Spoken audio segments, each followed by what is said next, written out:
what is it with sports and biting ears? Evander Holyfield, we've got Luis Suarez, and now the fans are taking an example from the sportsmen themselves. Anyway, that aside, we now get into more serious issues. We are on checkpoint, and of course, we are discussing security in this country in the wake of that attack in Mandera, as well as the raids on various mosques in Mombasa. What is the state of security? Is it tough talk versus no action? Are we doing the right things? Are we on the right path as a country in resolving, especially the challenge we have against the Al-Shabaab? To my immediate right, we've got Eric Iraitha. He's the general manager, security manager rather, at the Kenya Airports Authority, security analyst. We all know him, of course, from his days as the police spokesman. Thank you very much for joining us. Right next to him, we've got Gitila Naituli, Professor Gitila Naituli, I should say, from the National Cohesion and Integration Commission. A new role. I hope you're fitting in well. We'll talk about that just a little bit. And we've got human rights defender and lawyer Alamin Kimathi, well known for his views on the subject, specifically on terrorism and the narratives that have been spun and created by people in government as well as the people out there. Before we get into this discussion, gentlemen, we've got a statement that came out today from the Deputy President, William Ruto. I'll just like to take an excerpt of that when he's talking specifically about the issue of the raids on these mosques. Let's check that out. Any place of worship that willfully hosts terror platforms disqualifies itself from being called a place of worship. Such a place is a scene of crime. While it is the obligation of faithful communities to protect the sanctity of holy places by resisting defilement, it is the work of law enforcement to pursue criminals everywhere, all the time. All right, Alamin, I'll start with you. Do you agree about the closure of mosques? Do you think that when a mosque or any holy place has arms, it ceases to be that holy place? Yes, and that presupposes that that statement is correct, that there have been arms in the whatever, the mosque has become an armory, as it's stated, but that again goes against common thinking and logic inside a mosque. You don't. It has not been put to proper scrutiny, and proof of that been provided. All right, we saw them being presented by the police. The police say, and we of course in that statement would be taking the police at their word about that being found. So if they indeed were found, the items that were found in the mosque, would then the Deputy President's statement be right? If they indeed were found in a mosque, then there must be a real legitimate reason for government to take action. Do you have a reason to doubt the narrative of the government? I have serious doubts about it. One, the mosque is not a homogeneous setup, that everybody going into that mosque belongs to one school of thought. Whether it's Masjid Musa, whatever Masjid and Jamia Mosque in Nairobi, wherever it is, you find a whole huge congregation of people of different schools of thoughts. And the mosque is a very open field. The layout of a mosque is one area that you're not going to find a rat seated there, which nobody else does not see. That also presupposes that everybody knows what the layout of a mosque is. You are speaking, of course, from a point of knowledge, having been inside a mosque. Let's move on to you, Gitila Naituli. What do you agree, first of all, with the Deputy President's statement? I think the Deputy President is absolutely on the ball. Do you have a reason to doubt the police's narrative? Absolutely not. I don't have any reason to doubt the police, and I don't even think the police must find weapons in a mosque to enter it. If there is sufficient suspicion that there is criminal activity taking place in a church or in a mosque, the police have legitimate reasons to intervene and find out what is happening there. All right, Iraitha, we saw all of these clips on television. We saw a number of items that a lot of Kenyans perhaps would not understand in terms of the use for terror activities. You've been in the police force. What exactly did we see? Alan, tonight is a night you can hardly talk without feeling provoked, without feeling like you want to be a field commander all over again. And I have had the agony of defending innocent policemen whose only responsibility and ambition is to protect the rule of law. Let me not go to the nitty-gritties of that case because I was not in the ground, but go to other known and professed facts. All right, before we go to those These facts, are we saw ball bearings, we saw Molotov I'll give cocktails. you Maybe that. explain what that is. I will explain to that. All those are improvised explosive making devices. Let me relate this very fast to other facts which are known. It is a known fact which have come from Muslim faithful themselves, but some of these mosques are not running in the normal way. I have Muslim faithful friends who want to pray at 10 p.m. in the night, at 4 a.m. because they want to worship their God.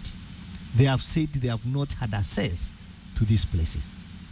We have non-Muslims who have said the legally appointed committees or elected in the manner they do have not been allowed to manage these mosques, and therefore, going by what is already known, I have no doubt to doubt the police. Yes, and I have every reason to say that the first responsibility of every policeman is to prevent crime. And if you are going to pick the Molotov cocktails before they are mixed up and they blow up a matatu, they blow up people in church, they blow up people in a mall, the better. And for once, we must congratulate our policemen. And really, indeed, if there is a time every Kenyan required to support the men on the ground, to support the government, the time is now. All right, that presupposes that the entire operation was carried out professionally by police who go right by the book. But the narratives are differing from what we're hearing on the ground. A lot of residents from Majengo are saying that they were woken up in their homes, not in the mosque, at 2 a.m. in the morning, dragged out of their homes, beaten and put in police vehicles. What do you say to that? If indeed there was somebody who was dragged out of his house without any reasonable excuse, I would say that it is not within the law. I have listened to the Inspector General very carefully, and at no time has he supported such action. That might be so, Bonakiraithe, but there also is evidence that the police have constantly, in operations such as these, perpetrated acts that fall outside of standing orders of the police force. What does that say, even if it is in contravention of what the Inspector General right at the top is saying about the orders that he gives to do things by the book? What I would want to tell you is that in my life in the police service, I have witnessed one thing. Those people, and there should be a distinction for the police service. When individuals go out of the norm, out of profession, they are dealt with as individuals. But let me make a fast forward. Yes. Al-Shabaab and all its affiliates have survived mainly on propaganda, including misinterpreting the Holy Book itself. It's the Kanyari story all over again. And I would not be surprised if they have a media strategy. In fact, I believe they have, to ensure that for every action they are caught on the act, there is an explanation which appears. Unfortunately for us who have served in the police service, and unfortunately for the police service, we don't seem to convince the public all the time that we acted in good faith. I have tried to analyze this particular action. I've tried to look at the follow-up action, and for once I would ask to be forgiven to say I think the National Police Service for once is starting to be proactive. And what we need as Kenyans is to see more of that. All right. Whatever you complain, but we cannot be running after a bomb after it has exploded. I think we're all in agreement about the items that were being found being dangerous to Kenyans in general, but the operation itself has very many other implications, Bonagitila, in terms of the level of trust between the communities that harbor the people, the terrorists that are being looked for by the police. Let's talk about the operation. We've also heard these counter narratives that contradict what the police are saying. Do you believe that everything went 100% smoothly? Well, in our situation, which I think it is, and I think this is where our security system is actually having a weakness, they are treating our situation like a normal crime. This is not a normal crime. In fact, I'm of the opinion that the terrorist bill, which appeared to have been withdrawn, should come back. Number two, I'm of the opinion that most of these people we arrest with the weapons need to be tried by military tribunals, but not by our court. In other words, we need to withdraw our civil liberties from those combatants, because these are enemy combatants. Civil liberties, let's just let me say this. I think the operation of the police, in my opinion, those people are criticizing the police. These are the people aiding the terrorists. They are using that in order to hamstring the police, to tie their hands, to make sure that they are unable to protect us because of all the things surrounding the complaints that they are making. These police are professionals. They are also putting their lives on the line in the heat of attempt to protect the country. That is understood, Bwana Kitila, but when we as media go into an area and see these abuses being perpetrated by themselves, that isn't one, a media strategy by the Al-Shabaab, and nor is it a contravention just to be contrarian's sake. It is abuse that is taking place within that community that is supposed to be helping with intelligence with regard to that. Are we saying now that, especially with respect to your statement on the counterterrorism bill, that civil liberties should come secondary to security? No, they shouldn't. But this is what you do when you are in a situation like this. Okay, this is what you do. The government ought to isolate certain areas. Okay, that it feels that is either harboring or supporting the terrorists, and then declare that area an operational zone, so that the issues that we are saying you are seeing, we don't want to see it. What we want it to be safe. All right, you don't want to see it but want to be safe. But does that mean that it's not happening? If a tree falls in a forest and nobody's around to hear it, as the saying goes, Alamin, I really with respect to human rights, do you think that that's the approach that we should take? I'm really worried about Professor's sentiments here, and him coming from the NCIC. It is a direction that is a very dangerous direction for us to go, to suspend civil liberties in this country at whatever time without adequate mechanism for that. And that presupposes then that there's a state of emergency that has to be debated within the Constitution of the Republic of Kenya. We cannot just come by whims and say, suspend it. All right. But this is what we seem to do at every bit. But here's a counterpoint to what you're saying in terms of the suspension of civil liberties. We've got a clip of a speech that was made right after Sheikh Abubakar Makaburi was killed Friday at Masjid Musa. Let's just listen. It came from, this was in April 2014. Sasa hivi makafiri wapatikane hawana vichwa, wauliwe kabisa Waislamu. Na ikiwa wewe basi waogopa waona kwamba kutimua ni kionekani ya kikataa, basi wewe kafiri unaishi naye mtaani, dunga kisu, imeruhusiwa. Stab someone, it's allowed, that sort of thing. When do our rights start, and those rights to be able to say those kinds of things begin? Those are criminal sentiments, criminal utterances. They should have been, the man should have been tried in a court of law. There's evidence. Why do we have him still walking, whatever? Why did we have him walk free the next day? But that alone, or even if there were 3, 4, 5 people who have the similar sentiments, does not justify the suspension of liberties of the entire community. It might not justify it, but it provides a very interesting point to argue from, especially in a country that has as many people who are Christians, and hear that sort of argument that people such as yourself, people like the people in Haki Africa, people who are human rights defenders, especially when it's perceived to have been human rights abuse against people of the Muslim faith, speak out very quickly. But when statements like that are made in public, the silence. Nobody says anything. What do you say to that? About those statements being stated? Those kinds of statements. I'll give you an example. Yes. Sheikh Abud Rogo would say this every Friday during his sermons. every Friday. Yes. Sheikh Abu Drogo was not the only radical cleric that would say this.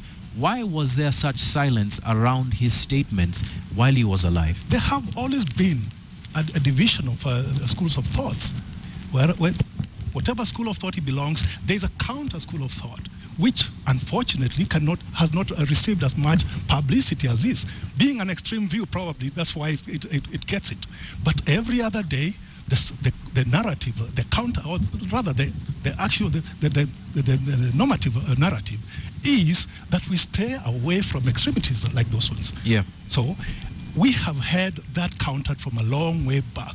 Until now, it has become a very adversarial, extreme kind of situation. I guess a lot of people are wondering why it isn't loudly. I mean, it isn't being voiced more loudly, Alamin, because much as there is that counter narrative, it doesn't seem to be percolating, at least into the media, with more forcefully by people such as yourself and people who have been defenders of human John rights. Allan, something that I stated even yesterday on Yeah. Twitter, that we are in a situation, whether we like it or we accept this or not, there's insurgency in this country.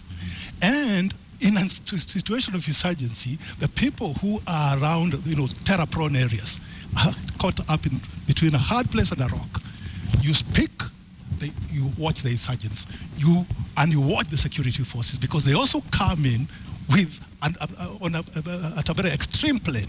All right, so this is what's let's just hold that thought. Let's move it along, Bwana Gitile and Bwana Kirathe. I want to bring you in with this. There is also a counter to that. Extrajudicial executions, for instance. Why is it that the NCIC has been silent when it comes to extrajudicial executions of people down at the coast, in the north, in different parts of the country, especially extrajudicial killings of people who are perceived to be of the Muslim faith, radical as they may be? Let me say, NCIC is not aware of any extrajudicial killings, because if we are aware, we will follow that. All right, hold that thought. Let's just play this clip. We ran this in August last year as part of an inside story. This was also counter-checked by the Independent Medical Legal Unit as an extrajudicial execution. Just watch this. The anti-terrorism police unit's version of events as concerns his death were as follows. That when officers from the unit accessed the house, both Saeed and his wife were in their bedroom. Saeed reached for his gun and there was an exchange of fire, and the officers gunned him down. Alimwona kama amewekwa pingu, ndo akaja akatuita ndani akatuambia mko ndani na huyu neighbor ameshikwa. Pingu alifungwa kwa nyuma. Alafu polisi mmoja pia kwa amemshika. Everything we have seen and heard disputes the ATPU's version of events. Saeed, it would appear, didn't have the fighting chance that the ATPU's statement says he had. Saeed Mohammed was murdered by police officers in a police unit that swore to protect him. Now, the footage we gathered at that time was... Okay, you can respond to that first. Let me just say this. Yeah. This is the last year. Yes. First of all, just to speak on behalf of the commission, there was no commissioners last year. That is number one. Number two, the government cannot afford to break the law. Because if the government breaks the law, then it loses the moral authority to govern. Yes. Okay? So if that is true, that is very bad. It should, it should never really happen in a society like ours, in a civilized society like ours. Bwana Kirathe, you had something to say about this. Let me spare you a lot of trouble in respect of extrajudicial killings. This is a subject with which I have gone all the way to the United Nations Human Rights Council with no less a person than a special rapporteur going by the name Professor Philip Alston. He was ashamed. He went to the Human Rights Council with evidence which looked very credible in Kenyan standards. I must be truthful enough to say I've not investigated or followed up this particular case. But when it comes to testimonies from Kenyans, I think we now must accept that a lot of these testimonies need to be taken with a very huge pinch of salt. Okay, let me just defend that before you go on. Let me move we forward. are the ones who gathered that evidence initially. We counter-checked that with the Independent Medical Legal Unit, and this was proved further by a report by Human Rights Watch, which in addition to that had about 18 I have heard these stories repeatedly. I have studied reports from IMLU on Mount Elgon.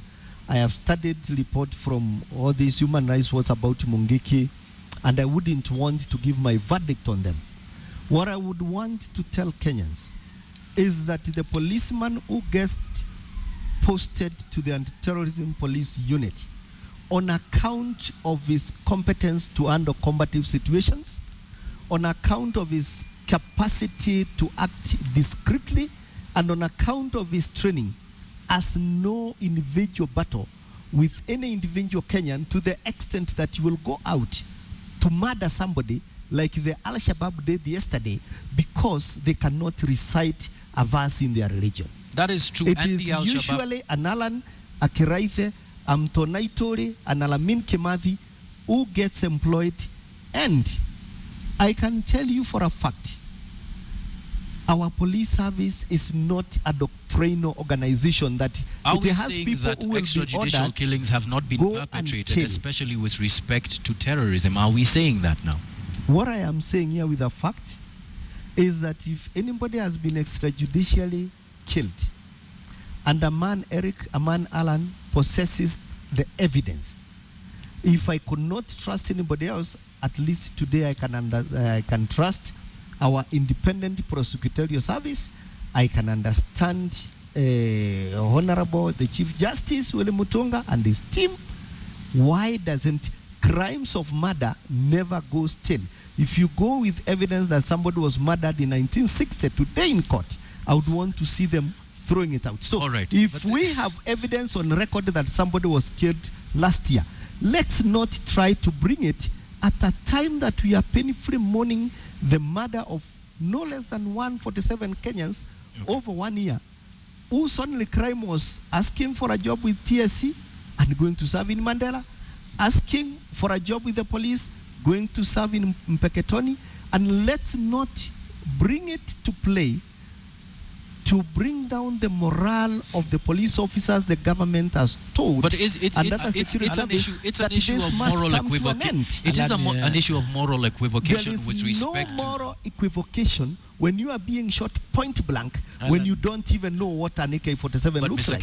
Why not go to the barracks and throw the butter there? Murder is murder. Bwana Kitile, now unfortunately we have to conclude this, so I'm just going to come around and get our final statements on this issue. Radicalization. We've spoken about this quite a number of times, but are we addressing the root cause, especially with the tactics that we've been using? I would say that the radicalization, we are taking it at the face value, and the reasons that I hear being espoused by the people who say that we are using wrong tactics, I would say they are utterly inaccurate. Because let's say, because there's more happening in the coast, and they say joblessness and all those other things, but can you compare cost with Mbaringu, for example? Can you compare it even with Meru? Can you compare cost with other counties which are much more poorer and with less resources than the coast has? Those people are not being radicalized. So what is happening here? People are hiding under this radicalization to simply create what he termed as in insurgency. I think that's what he called it, because to me, we are burying our hands in the sand. Those of us fellow cannot walk 50 kilometers inside Kenya without Kenyans seeing them. Without Kenyans seeing them, are we hiding people amongst us? And are we using, are we using the narratives about marginalization, especially as a genesis for radicalization, in not providing the right amount of security as we wind up? The right amount of information, rather. Marginalization, as Prof says, is across the board. There's quite a lot of it in other areas. But even in those areas, there is a lot of radicalization of, other manifestations. But here, what we are talking about is radicalization that is ingrained in religion. Wrongly so. But you cannot wish away the fact that that narrative is existent. And therefore, how do we tackle it? That would be the question. And where is the role of the communities involved in combating or offering a counter narrative? All right. And here, the communities, once the communities have lost confidence in the security apparatus, then it's going to be very difficult at all order to rein in the problem that they All right, Bonakiraithe, I'll end with you. Are we using the right tactics? Do we need to change? Just very briefly, unfortunately, we're out of time. What I must say is that we need a very huge change. What is being called marginalization here are very frivolous things. Somebody I was discussing with a 25-year-old earlier on last year when I was doing a research on this radicalization. He's 25, and when I asked him what he thinks is marginalization, he was telling me he doesn't have a title deed. And I asked myself, where in this country does a Kenyan who is 25 have a title deed? Is it in Karachuonyo? Is it in Meru? I think your point is made about marginalization. One but thing I would want to are we using the right tactics in terms of the police, and do we need to change? Coming. Yes. The message of he is poor because you are rich, and I'm poor because he is rich, that is not marginalization. We should be able to have a national message on what marginalization is and how people get rich. The second thing, and this is very fundamental, I like it that Alamina said very clearly what we are dealing with is an insurgency. These people started preaching the wrong gospel way back in 2006. We must ask ourselves, the young man who has only heard about going to heaven to be treated to 70 plus virgins, has he heard an alternative message? Yeah. And do we need, as the taxpayers, to invest in this alternative in counter narratives? I think that's a... So we need very much to come up. I know very old, very entrenched Muslims in this country who really challenge, put my faith as a Christian to shame, who would have wished to have a forum to tell the young people, this is not Islam, there is no marginalization as you are being taught. All you need to do is to join the free enterprise, which Kenya is. All right. But I have one more message I want to pass. Unfortunately, I have a critical message. It will have to be in 10 seconds because we do not have any more time.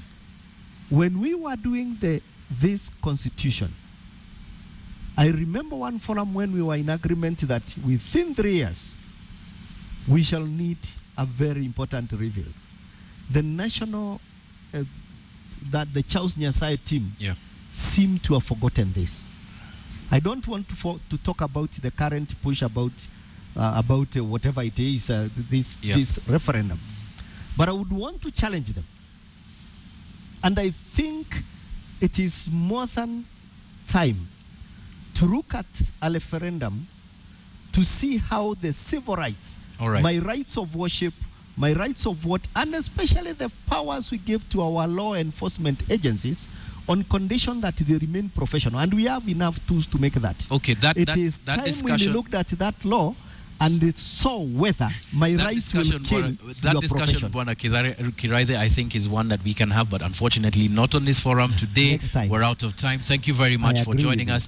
Of course, Bwana Gitile Naituli, again, NCIC, thank you very much for joining us. Lots of questions about your own role that we can get into later. Human rights defender, Alamin Kimasi, thank you very much for joining us. We'll very quickly get into the point of this discussion with respect to terrorism and what we've been seeing. And the first one is accountability and security. Are our police, are our discipline forces being accountable in a way they treat certain sectors of our communities when carrying out these attacks? But also, are we, as communities that perhaps are being perceived to be victimized by these attacks, being honest about what exactly is happening in our communities? Are we saying the right things, and are we helping the situation, or just castigating the government when indeed there are people within us that would do harm to the wider society? And finally, like has been said by all panelists, what is everybody doing, especially the government, in creating a counter narrative to radicalization? Just with people of the ilk of Kanyari hope that the solution would lie in terrorism, hope that the solution would lie in some flawed version of religion, is what is driving people towards these kinds of things. What is the counter narrative, and why is that discussion? Is it being started by the government at least? And that is the point.